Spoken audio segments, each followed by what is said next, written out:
What's up guys, welcome back to the channel. Today's video is going to be very rushed and haphazardly thrown together because I am out of time. I have a lot of things going on right now and very little time to do them all in. Actually, I'm not going to be able to make another video until 5 days from now because I've got a family thing that's in the mountains. There's no Wi-Fi there. I don't know why I agreed to it. And then after that I have to hop on a plane and go to San Francisco to cover a press event with NVIDIA. I don't know if I can mention that. It's probably fine. And then I have to prepare for the Ryzen launch. But before all of that happens, I just needed to squeeze one video out for you guys to watch this week. So here it is. Today I'm going to be benchmarking and testing out the first video card I ever purchased. This is the GTX 670 DirectCU 2 from Asus. And yes, I know some of you guys have video cards that are probably older than I am. I admit I did get into the PC game quite late, but that's because I just never really had anyone around in my growing up years to show me the light and show me the way. Until Paul came around and he was like, "Come to me, son." And I was like, "Yes, master."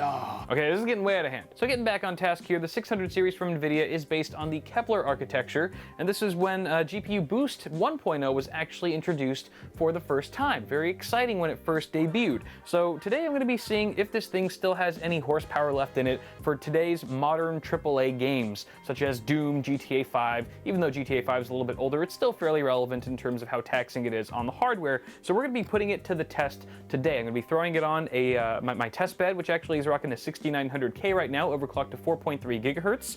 And that's just so we don't run into any CPU bottlenecking. It's not the fastest instructions per clock chip. I know the 7700K will outperform it in many cases for gaming. However, it's probably not going to be a bottleneck when it comes to testing with this guy. So that's going to be on a gaming Strix X99 motherboard with 16 gigs of Corsair Vengeance LPX at 3000 megahertz, and we're rocking a Cooler Master Hyper 212 Evo on top of the CPU with power supply, SSD for our boot drive and stuff like that. So Windows 10, 64-bit, latest Windows drivers, NVIDIA drivers, 378.66 is the latest, is the current driver at the time of filming. So we're gonna be testing this bad boy with all of that hardware right now. Do you even think it still works? I don't know. I honestly haven't tried booting with it before filming this video, so this could all be for nothing. We might try to power it on and not get any video signal. Let's find out. Really quick, check this out. This thing had a backplate before it was cool. Hell yeah. All right, we're going in. Oh, that went in easy. That is nice and broken in, as Jay likes to say. For power plugs, we've got two 6-pins. That's any indication of how power efficient things have become in the last few generations. Moment of truth, ladies and gentlemen. Oh wait, no, we need a video cable. I remember how to build computers. Oh crap, do we have a display port? Yeah, we do. Sweet, we're in business. We got one display port, one HDMI, and two dual link DVIs. Nice. Nice. Do we have a signal? Give me something. This isn't looking good. This isn't looking good. Oh, it turned white. The button turned white. Woo! We're in business. We're in business now. I knew it would work. I wasn't scared at all. All right, let's go ahead and jump in right here. We probably need a keyboard too. All right, I've kind of repositioned the camera for better viewing pleasure. Jump into our OS. And I've already got games loaded up on the SSD that we're booting from here. So I'm just gonna use my regular suite of, oh no! All right, that's a little better. I didn't have time to figure out what was going wrong. It's probably a driver thing, so I just swapped out a different boot drive, one that was more recently clean installed, and that seems to have done the trick, at least for now. Let's check out these specs really quick, eh? So we got the 28 nanometer architecture, again, that's Kepler. And let's compare this, just briefly to the GTX 1070 for a minute, which is 16 nanometers, so that's shrunk down quite a bit. Of course, this is the GK104 GPU. 32 ROPs and 112 TMUs. I think we've practically doubled that on the ROP front, and definitely quite a few more TMUs as well. Let's see, CUDA cores, 1344. There's something like 1900 and something on the GTX 1070. 2 gigs of GDDR5. Remember when most video cards in 2011 had 2 gigs on them? We got the same bus width at 256-bit. And bandwidth of 192.3 gigabytes a second.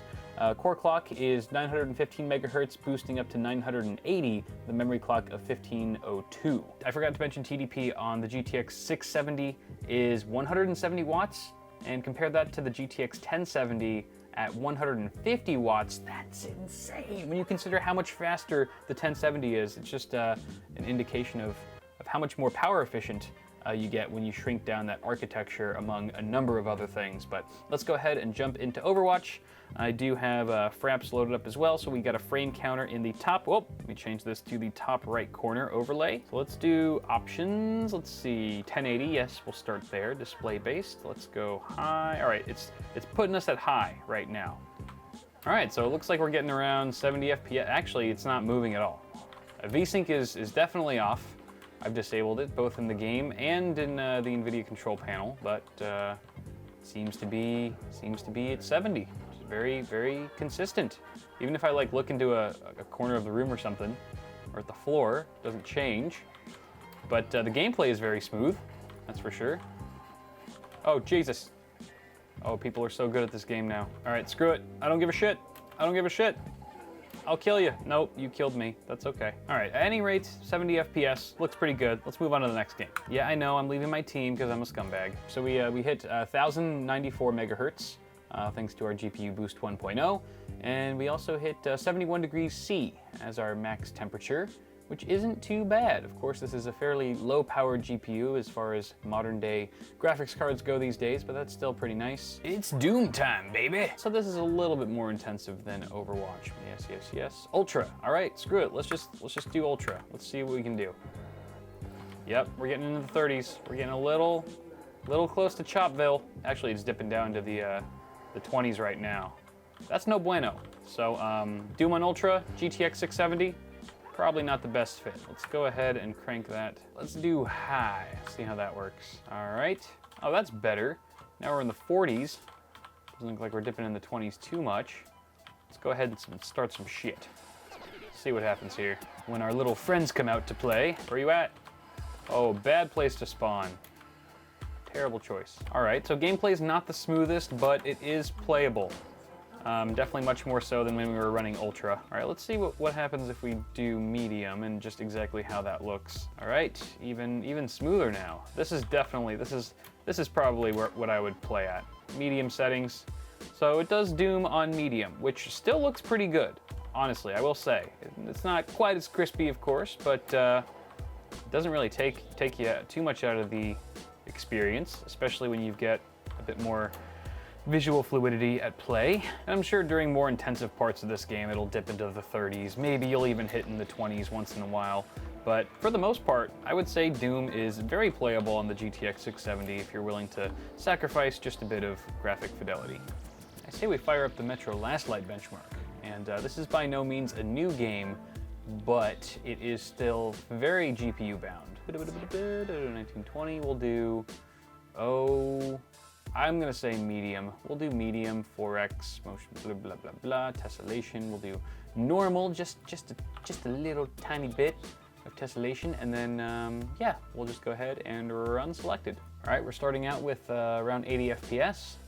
Not too bad. Of course, this is probably the least graphically taxing part of the benchmark. Nope, this part is, because now we're at 140. Can I see at 150? No, we're going back down again. But once the explosion happens and people just start killing each other, that's when it really brings the GPU to its knees. Here we go, let's see the frame rate. Is it gonna dip? Of course it is. So now we're in the 70s, which still well above 60. Okay, now we're in the 60s. Not too bad though. Oh, it's loud, it's very loud. Oh, we're in the 40s here. That's the lowest I've seen it so far. All right, let's see what our average FPS was. 81.9 frames per second. Not too shabby.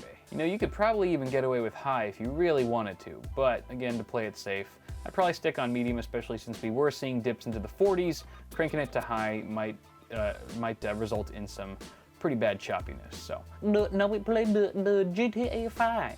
We played a good one. From the Cockstar. All right, we're doing 1080, no MSAA, screw that, screw FXAA. Let's see, they're putting us at normal to high settings, a couple things we can get away with very high, but for the most part, I trust those settings. Let's go ahead. Wait, VSync, I think VSync is on. Yes, it is, VSync off. All right, what do we got? Oh, as soon as we go out, boom. Wait, what? Yes, see, this is what I love about GTA 5, is that it is incredibly demanding on the hardware, but it's also a super scalable title. So we're getting around 70, 80 FPS right now. The game definitely looks not as crispy as I'm used to, but you know what? I much more value the playability than the eye candy at this point. Killing people is still just as fun. So if I were to just guess off the top of my head, based on the numbers I'm seeing so far, I would probably put this card on par with the GTX 1050 Ti, or something like that, where you can get away with, you know, maybe some high settings on these AAA titles. Definitely not ultra in most cases, which is generally the case for the 1050 Ti, but still very playable if you did want to play with the big leagues and enjoy some of these more ambitious games. Then you certainly can. You just have to be okay with cranking down the settings. Oh, look, it's a ramp. Hit it. Oh, that's a garbage truck. Damn it. Oh, fuck you. Fuck you, American tourists. I go back to my homeland. Talk major shit about you. Fuck you. Okay, let's move on to our last game. Watch Dogs 2. Oh, geez, I'm in 4K. That's why I'm getting 6 FPS. By the way, I'm sure you guys already noticed, but all the games I've run so far have been at 1920 by 1080, which was actually the resolution that this card was pretty much intended for on the day it launched, and it seems to still be holding up its end of the bargain on that front. So we're gonna crank this down. I think Ultra is a little too much for the GTX 670 here. So we're gonna do medium. All right, so now we're cruising at around 50 FPS starting out. This is the very beginning of the game, so no spoiler alerts or anything like that. I think this is probably the newest game that we have on today's list, and it definitely shows. This is taxing the card harder than any other game that we've tried so far. And I'm getting effed up right now, but that's okay. Definitely saw some dips into the 30s there. And again, this is at medium settings, so I would not dare go past medium at this rate. So yeah, definitely playable. Doesn't look fantastic, but you know, if you're okay with console level quality, then I guess you would be perfectly fine gaming with a GTX 1060 in this game as well. And I guess that kind of sums up this video here, guys. I told you it was going to be short and crappy and poorly thrown together. So at the very least, you know that when I promise you something, I always deliver. All right, so to sum up really quick, I mean, from the hour or so that I spent with this thing, again, didn't do a deep dive into testing it because I'm strapped for time, but honestly, I'm pretty impressed with how well it's held up over the last 6 or so years. Honestly, I wouldn't be opposed to putting it in something like an HTPC or even an entry-level gaming rig. Again, I'm kind of equating it to the GTX 1050 or the 1050 Ti in a way, but of course, much more power hungry. However, if you can afford the additional wattage and you don't mind it just being an older card, it's still perfectly good in a variety of AAA games if you're willing, again, to crank down some of those quality settings. And to be honest, after shooting this little video, I'm kind of curious now to perhaps do a follow-up where I pit the GTX 670 against other modern cards within its class. I think that might be kind of interesting, but of course, I have run out of time. So I know this video sucked, guys. I do apologize. If you enjoyed it just a little bit, go ahead and toss me a like on it and show your support and love in the comments as always, but I gotta skedaddle. So thank you so much for tuning in. I do appreciate it. I'll be back very soon with a more thorough and high quality video as opposed to this one. And yeah, you can bet on that. So feel free to subscribe to the channel if you haven't already so you don't miss it. Have a good one, guys. I'll see y'all in the next one.